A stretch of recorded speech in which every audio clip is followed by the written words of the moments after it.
We were staying in Paris, October 2018.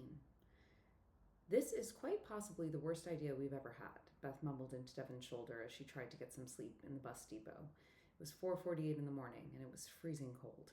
Devon didn't know why she expected a bus depot to be warm at this hour, but the shock of the warm bed to an ice-cold bench was disorienting to everyone involved.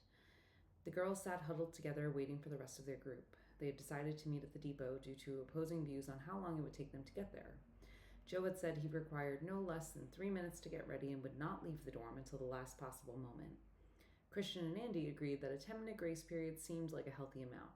Kira had been vague. She was an early bird, but she had something to do and would meet everyone there. It was down to Devon and Beth, who mutually agreed that a half hour was the only viable amount of time that would leave them unrushed and self-assured they were in the right place. That was until they arrived and realized that everything, including the bathrooms, were closed at this hour. Devon stared at the sign across from her once more. By now, she had it memorized.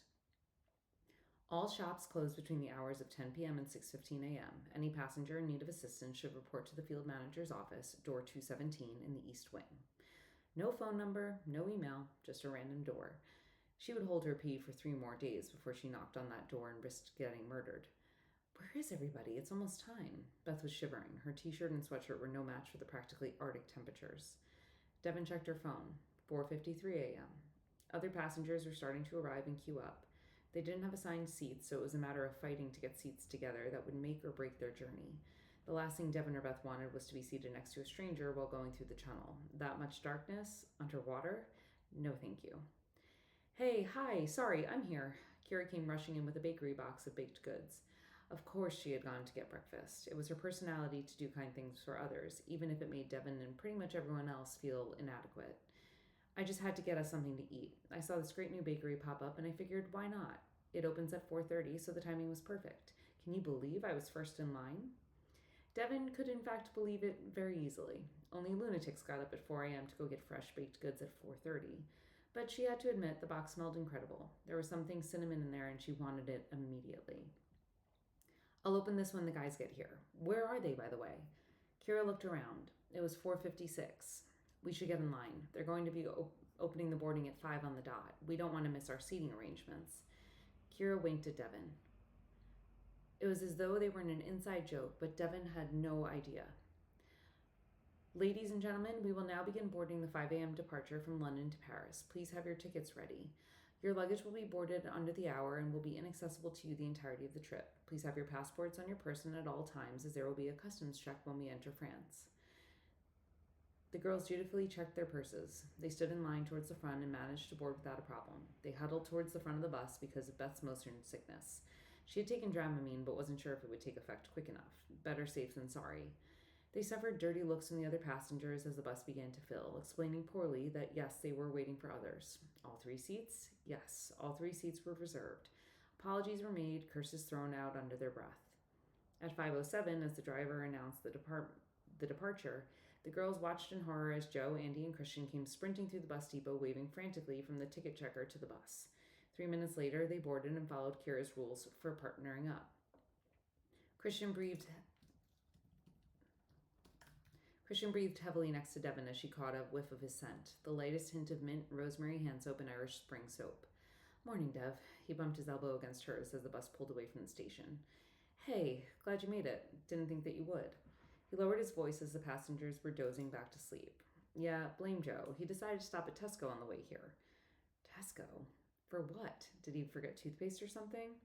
Christian chuckled. Something like that. An hour or so later, Devon woke up and couldn't get comfortable. Kira hadn't lied. The seats were incredibly small. She marveled at how Christian's legs were even able to fit in the seat. The bus had stopped and it was black outside the windows. She wasn't sure what was going on, but Christian's breathing was suddenly incredibly rapid. Hey, are you okay? She leaned over and he flinched. She watched him clutch and unclutch his hands. Yep, yes. Why is it so dark out? I thought the sun rose around 6:30. Shouldn't it be light out by now? Christian stared straight ahead, but responded in short, brief sentences. He was acting really strange. We're in the Channel, aka under the English Channel, thousands of meters deep, in a tube, on a train, in a bus. Devon understood the concept of the tunnel, but why was a train involved? She assumed they would drive through it just like the Queens Midtown Tunnel in Manhattan. 10 minutes with traffic and they'd pop out into daylight. What was the big deal? Why is a train involved? Christian clenched his grip once more. You were asleep, but the bus, we pulled onto a freight train. We're basically in a moving box underneath the ocean. Oh shit. Devin wasn't prone to feeling anxious, but this wasn't the best scenario. She didn't exactly feel calm.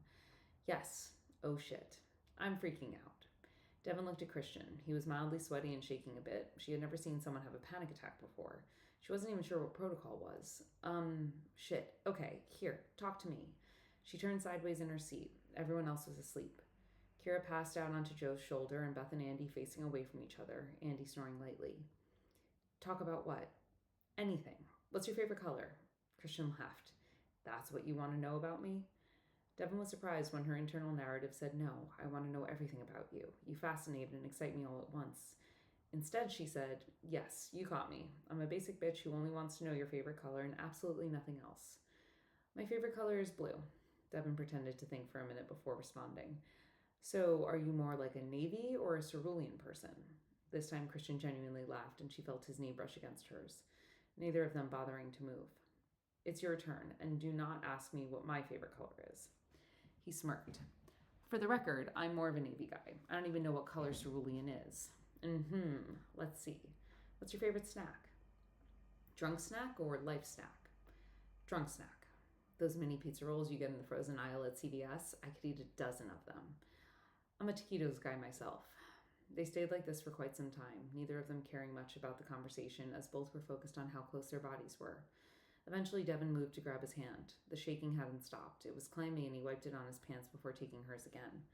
Sorry, I'm nervous. At the time, she assumed it was from anxiety about being in the channel. She was nervous too, but only one of them was allowed to lose it at a time. She'd later find out it was because he was nervous being around her. Somewhere in the conversation, they began getting sleepy. Devin closed her eyes but kept waking up, her head bobbing forward. At a certain point, Christian lifted an arm and she nestled into the crook. She didn't overthink it. She was too tired and he was comfortable, warm, safe even. She slept soundly until the border control boarded the bus to check the passports. She ignored Kira's smirk from across the aisle as Devin extricated herself from Christian's arms to find her passport. It was no big deal. They had made it through the channel, nothing more to it. Friday morning in Paris was a whirlwind. From Napoleon's tomb to the Eiffel Tower to the Louvre, the troupe dutifully followed Kira's lead through the streets. After a brief stop at the hostel, they reconvened for a night out. Too bad they were utterly exhausted. Guys, I am wiped. She exhaled as Christian's now familiar voice reverberated across the table. She'd been silently begging to go home, but she didn't want to be a mood ruiner. It's still so early, and it's Paris. You have to stay for one more. Kira forcefully flagged down another waiter and got another round. Devin groaned audibly. See, even Devin is exhausted. Christian gestured towards her end of the table. God, had it really been that loud? She blushed out of embarrassment and out of him shortening her name. A chill ran up her spine. In the time since Christian had been back, Devin had gotten used to him in a way that became like a sensory memory. She fed off his energy and could feel when he was upset or anxious. She knew the difference between peaceful and content. She could feel him radiate grief and joy at different levels just by standing next to him. It happened so subtly that she wasn't sure how it happened at all. The only thing that she knew was that he was a constant marker for her when it came to knowing that someone cared for her and she cared for them. It had been so long since she felt cared for. She would never tell Christian that she hadn't been in love yet. She would never tell him about all the boys she chased out of desire for attention, all the boys who couldn't and didn't want to love her back. She would never tell him that she had gotten so lonely that she didn't feel loneliness anymore. She simply felt nothing at all. She turned her attention back to the table. Kira was arguing with Christian about wanting to leave. Fine. If you guys are exhausted, at least go home together. I don't want any of us walking home alone. Christian nodded his approval to Kira and gave Devin a "you up for it" look. She nodded hastily and grabbed her bag. Have fun, you two. Had Jo just winked at Christian? She must be more tired than she thought.